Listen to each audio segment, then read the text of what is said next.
1920s. It is the oldest art movement in modern art. We see here the most famous surrealist woman artist is Frida Kahlo. Frida Kahlo is from Mexico. She was half German and half Amerindian. And we see her sharing her heart with both parts of herself. She felt very divided between her European half and her native half. I don't think he started it. Okay, well I can keep talking about Play it. or just forward? Play. Play. Oh, okay. So, so here, the European half is holding the severed artery with a clamp, and here the Amerindian side is holding it's sort of like an idol, like a very traditional Mexican idol. So Frida Kahlo once said that there were two great accidents in her life. The first was her bus accident that left her with a lifetime of pain, and the second one was meeting in her relationship with Diego Rivera. And so, that was fast. Okay, so my favorite surrealist artist is Remedios Varo, and she came to Mexico from Spain during World War II. This woman here is embroidering life, and she's embroidering her escape with her lover. Remedios suffered from a lot of anxiety because probably World War II, and this woman is leaving the psychoanalyst and dropping the ghost of her father in a well, while one of her veils leaves her face, but she's still leaving with a basket full of crap.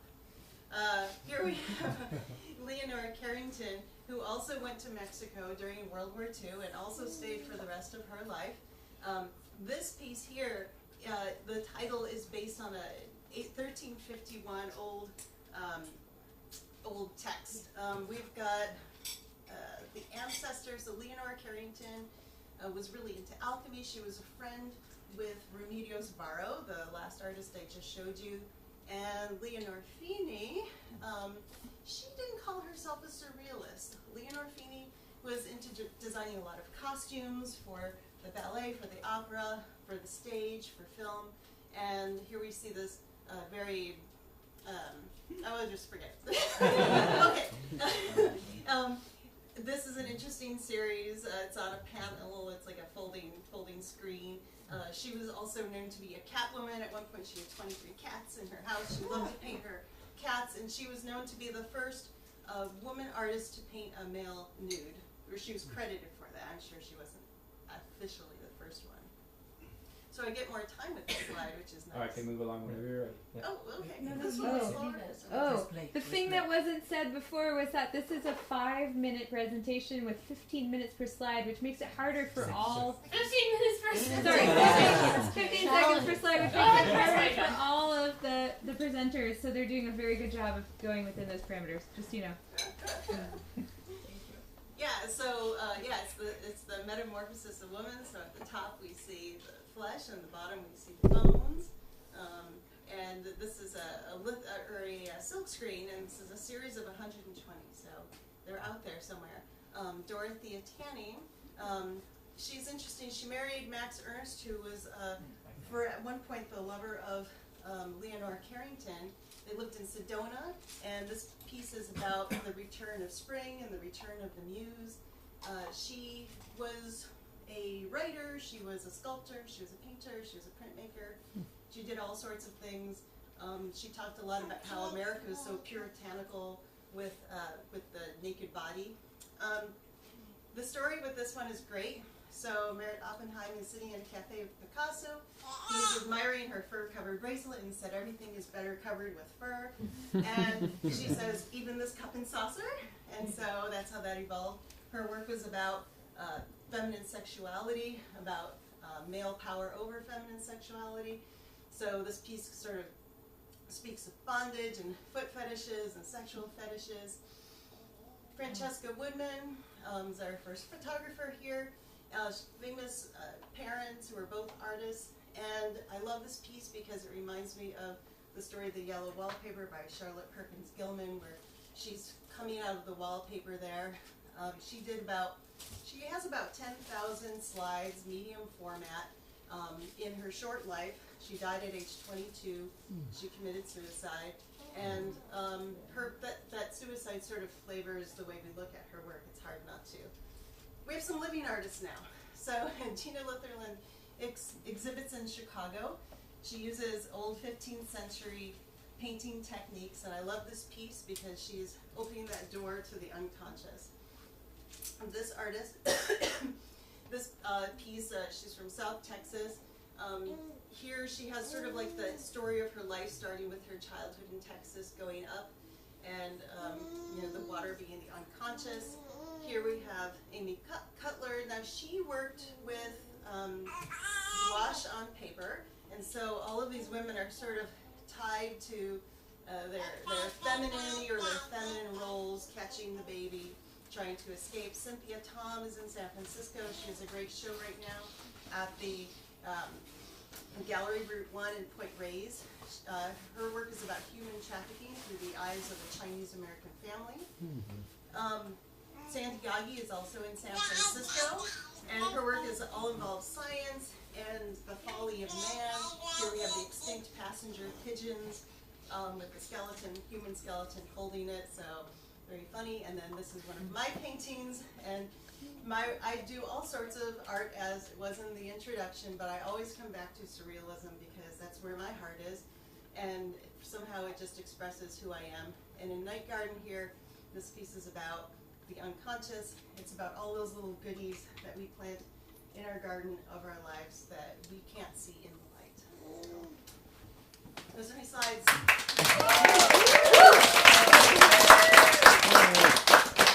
I have a lot more in my brain. Lots more. So pick my brain and Yeah, this is our question and answer session. So go ahead and ask Pamela whatever you want. I'm going to turn on the lights. Here we go. For someone who is art dumb, what defines surrealism? Surrealism is about sort of the dreamlike, the making real even more real, and involving the unconscious and mysticism, and creating hybrid creatures, and creating lands that never exist in real life, but maybe it exists in our minds. So it's a very magical kind of place. Yes. No Dolly. Well, this was a show of women surrealists. So he was left out because men have dominated the art world greatly, and so we all know who Dolly is, but we don't know who, except for maybe Frida Kahlo, who these artists are. So I really wanted to introduce you to some other artists. Oh, I just wanted to say notably, your presentation is called Women Surrealists. So. That's right. It is. Women Portugal. surrealists. Yes. Oh, either one. So your definition you just gave of surrealism would seem to include the kind of hyper-realism that we have in today's advertising, where if you look closely, like they draw the iris of the eye all the way down over the eyelid just to make the eye look bigger. Would you call that surrealist or influenced by? I would say influenced by surrealism, and definitely, you know, because it's still surrealism, even if it's advertising. But it's using it for a different goal. But I would say that it's surrealism. Yeah, definitely. Is there any kind of social or political tension or clash about these women at the time that they were creating art because they were women? I think just the fact that they were women in a man's art world, where it was just hard to get recognized and hard to be respected as an artist, and some of them got their fame from who they were with. Dorothea Tanning being with Max Ernst, Frida Kahlo being with the famous Mexican muralist Diego Rivera. That helped them some, and definitely during World War II, like Max Ernst had to flee Europe because the Nazis called his work degenerate art, so he was put in prison for that. He escaped, so that was definitely happening at the time. And when they came to Mexico and other places, their work was much more accepted. And were they ostracized or something like that because of being surrealist artists? Was there? Well, there's the Big Eyes story, right? Well, it's not quite surreal, but the shadow of. She's pretty surreal. I would say too, but it's the shadow of a man artist and doing the work of them and then getting credit for it. That was 60s. Yeah. That whole. That was definitely a more these artists, none of that was happening for them. They were definitely. A lot of the times the market kind of told them what they were. Sure. You know, at the time, it was very like, we're going to sell you under the name of something else, or vice versa. And there's a lot of political like things surrounding the agenda of who's the artist and who's not the artist. Right. Very sad Yeah. in our history. And that happens all the time with all art movements. In science, what did Watson and Crick discover? Rosalind Franklin's notes. Did you have a question? I did have a question. And I want to bring it back to women surrealists, but initially the idea of surrealism, when surrealism and realism come together, and like when I think of surrealism, I think Trump could be a surrealist character, right? Sure. When surrealism's here and realism is here, and then you have that bridge between the two, and then what do you call the art that's made that connects this to a figurative work, and where do women bring that? Oh, I'm not sure. Okay, What's so I'm surrealism? Can you repeat the Sorry. question? yeah, I'm not sure I fully So understand you the have question. the idea of surrealism, which is the 1920s kind of agenda and idea, and then you have surrealist, contemporary surrealist artists who are talking about these mythical characters and magical, these fantastical characters. When we think about what happens in our daily agenda, like there's these fantastical characters that bridge that gap between like a surrealist character and a like this is your inner person expressed on an outward painting, right? When what happens when you have almost a surrealistic kind of contemporary existence? How are we talking about that? Not about like surrealists of the past, but surrealists of the now.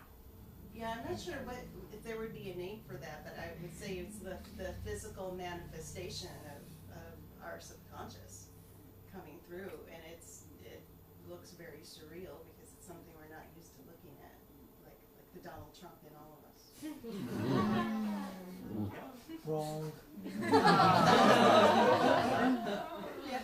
So I just want to piggyback on Renata's question about these women, maybe in the first half, well, in the middle of the 20th century, and you as a contemporary female artist, do you feel that there is still a gender divide in the art world? Oh, yeah. And how do you feel it, and is there like what could be done? Like I think this is like wonderful because I grew up in Europe, so supposedly I'm meant to be like very open to like art, but I don't think it's completely true. But let's say it is, like I've never been exposed to female artists, and this is just absolutely fantastic. Oh, thank you.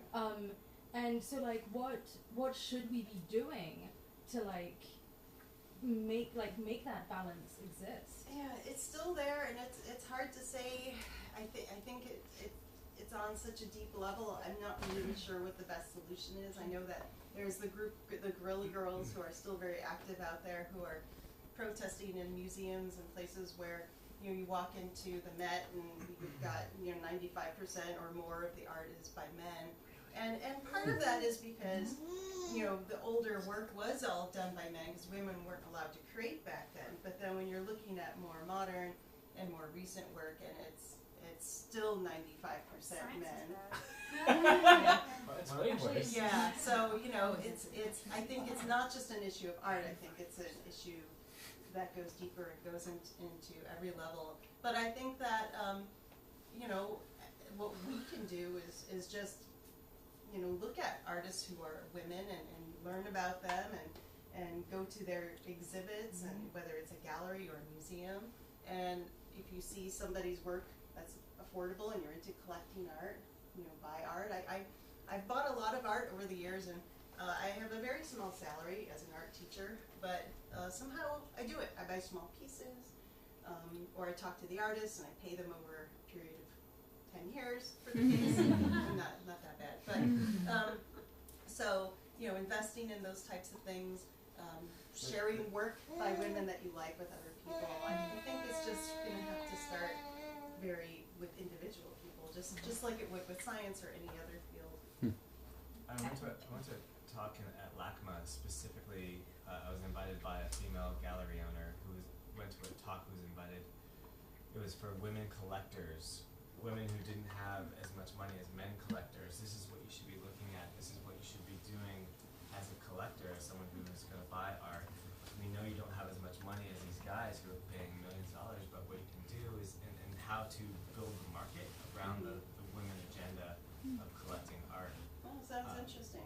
Yeah, it was, but as a guy, and the only guy in the audience, I'm like, holy shit, this is fucked up, dude. This is a weird conversation. Like, I didn't realize it was so divided, just even on the curatorial, like, what's good art, what's not good art sense. Yeah, I would just say buy art that you like. Don't worry about whether it's going to be valuable in 20 years or anything. Leave that for the blue chip people. And you know, the art I buy is, you know, some of the artists I've shown you here, I own their work, and I admire them a lot. And you know, I don't know if their work will be valuable at any point in time. Mine probably won't. It'll probably degrade in value, but you know, I buy it because I like it. That's It's my on my promise. wall, and it gives me inspiration. And so I think that's, you know, if you're going to be looking at it on your wall, you want to buy something that you love. One more especially, question. especially when it comes to surrealism. Yeah. One more All right. From over here. So it seems like No, Lisa, sorry. Okay. I was just saying your name. it seems like there's this common vein of like processing of heavy emotion, like Frida calls those traumas and anxiety and suicide and sexuality. Do you think that's something that you see more from surrealist artists, first of all, and then is it something that you see more specifically from these female surrealist artists? Great question. I don't know if I can answer that. I've seen, I think with the female surrealist artists, I see it more.